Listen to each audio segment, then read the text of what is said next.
Well, good morning from day 5. Today's hike's going to be 14.3 miles. I'm starting around 8 o'clock. Sunrise was 7:40. It's light enough out. It was just dark a few minutes ago, it seemed like. So, a couple things I want to touch on.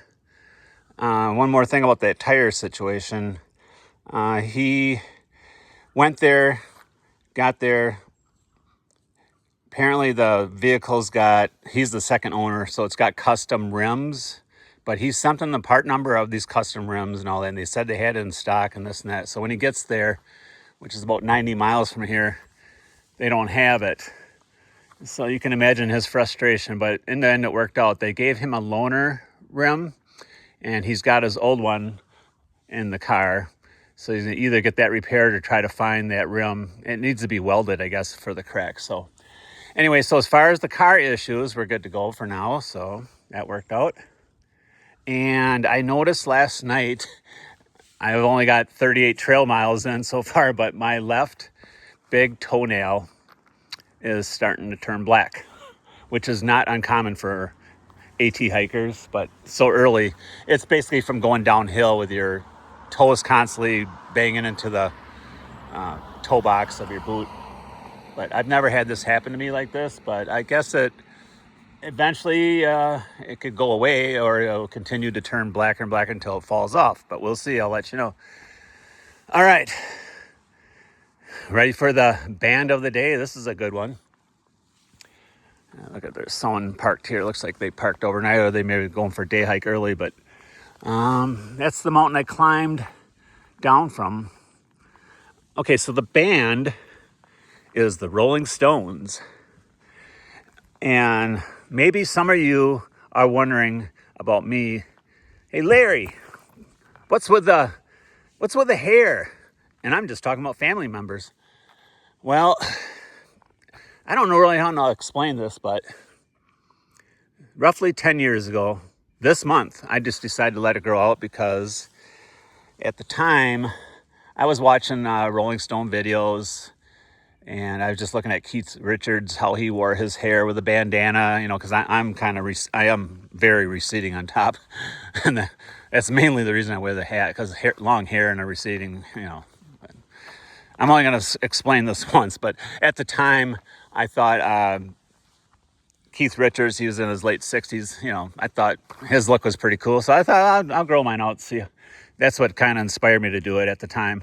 But I look nothing like his hairstyle or anything. In fact, I ended up growing longer than him.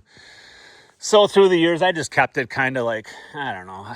I know I probably should just shave the whole thing off. Maybe some point I will stop dyeing it and the whole works. But so I was inspired initially by Keith Richards. So yeah, I'm trying different colors here and there. But here comes the car. It's a nice highway road here. So let's get into the songs real quick, and I'm going to get hiking. My favorite song by the Rolling Stones is Beast of Burden. That's right. And my honorable mention song, it's off the same album. Well, we got a traffic thing going on here. Yeah. Okay. It's off the same album. Is by far is my favorite album, called Some Girls. That was 1978, and that's what got me into the Rolling Stones. After I saw them performing live on Saturday Night Live, that did it for me. I was a fan forever, and so one of my favorite bands. The honorable mention song is actually sung by Keith Richards, and it's called Before They Make Me Run. And I saw the Rolling Stones a couple months after I retired, and they threw that in there because they were on this tour. I saw them in Detroit, and they actually performed that song. It wasn't included. They probably put it in once every 3 or 4 nights, but yeah, so I was very, very excited when they played it. So there you go. All right, one more thing. Then I'm getting to get hiking because I got a 14.3 mile day. So the people that gave me that trail magic yesterday, they said that they would be at Unicoi Gap, which is my end point. They'll be there till 5 p.m. So I'm starting about 8. So it gives me, I want to get there before 5, not right at 5, but I got 9 hours to get there roughly, but I think it's doable for sure. And as far as the trail conditions, I think It's going to be fairly easy compared to what I've been doing, but we'll see. I said that yesterday. So we'll see you there down the trail again. Okay, I'm about 5 miles into today's hike, so a little over 9 to go. Thought I'd bring out the phone and film some since this is flat right now. Yeah, the first 4 miles are just like this, other than that little climb out of Hog Pen Gap. And then there was a little uphill, so now I'm just walking along the ridge here. So feeling good, not too hot yet. A couple of random thoughts I wanted to throw in. 2 days ago, I actually filtered water for the first time. So that was interesting. The stream was flowing okay. I mean, I had to wait a little while for it to fill up, and I just drank right there at the creek. Filled up, drank some more. Just topped off my 20-ounce bottle. And I wanted to talk about last night. So Pacer and I, we were just kind of chilling out back at the Airbnb, and I just kind of, we were waiting. Like, we're big Indiana Pacers fans, but they're in the West Coast, so they don't start till 10 o'clock out here east. So we're just kind of hanging out. We were watching a little bit before I went to bed anyway.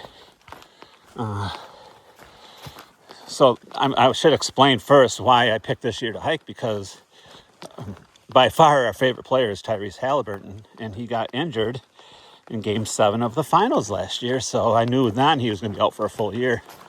So it wasn't long after that I decided, if I'm not going to hike the Appalachian Trail next year, I'll never do it. So I didn't want to miss the games. So this is why I settled in on this year. So anyway, we're watching, I'm just kind of goofing around on my phone, editing videos, and he had a different game on. I forgot what it was now. But so anyway, I saw my phone on this basketball site that player from the Miami Heat, Bam Adebayo, he didn't break a record, but he was in good company for scoring 40 plus points in the first half. And I think he was just a handful of players to score 30 in a first quarter. So I thought I'd check out the box score, and at that time he was sitting at 58 points with like 2 minutes to go in the third quarter. So we flipped the game on about then, and then they started rattling off, all the records. Of course, Wilt Chamberlain had the most with 100 points in the game, and Kobe Bryant had the second most points with 81, and Wilt had the third most. I forgot what that was, 78 maybe. And then, so what was funny, towards the end of the third quarter, Bam was still in there. And so we knew what they were doing. And I even asked Pacer, hey, you think they'll start him the fourth quarter? Are they going to, because it was kind of a blowout, sort of, but are they going to just like sit their starters? And he thought, I think he said yes, but I thought so too. But geez, I don't know. That's because Bam's really not your type of player that routinely scores 40 points a game or even in the 30s. But he is probably make the Hall of Fame. He was on the Olympic team a couple years ago. So anyway, as we're watching the fourth quarter, I mean, he's just lighting it up, and he's getting to the free throw line and everything. And then by then, midway through the fourth, they're saying he broke the record for free throws made or free throws attempted. Well, he ended up breaking both. He was 36 of 43. And then he passed that 70-point threshold. And I still thought, they're going to probably take the starters that way. They kept them in, and he kept getting free throws and points and a slam dunk. And next thing you know, he broke Kobe's record of 81. He ended up with 83, and I think they took him out in the last minute. So that was really cool to witness that, the second most points, to be in that company with Wilt Chamberlain. So feeling good.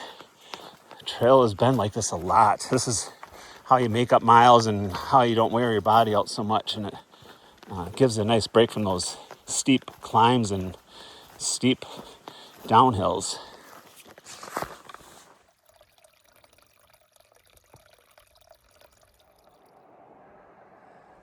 I only got 4/10 of a mile till my pickup point, but it's been all rocks, all steep downhill. I mean, it's hard to show this and try to climb down and film at the same time, but you just gotta watch every single step.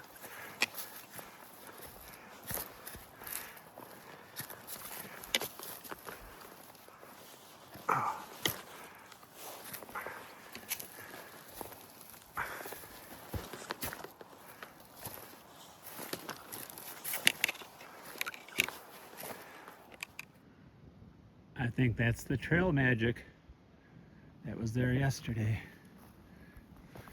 I only got to walk up here and a little bit to the right and cross the road. I don't see Pacer yet, but he's probably timing it as soon as I get to the gap. All right, turns out that van was a free shuttle to Hiawassee. I never heard of that one, but that would have been nice. No, he came over to me and was going to give me a schedule, but I got a ride. But it would have been nice if I was hiking without someone to pick me up. I would take that shuttle, and he was just leaving when I got there. I said, yeah, well, there's supposed to be trail magic here. And he says, yeah, and I got there right at 4. He said, yeah, they just up and packed up about 10-15 minutes ago and left. So I just missed it. Oh, well. Well, that wraps up day 5, and we'll see you tomorrow.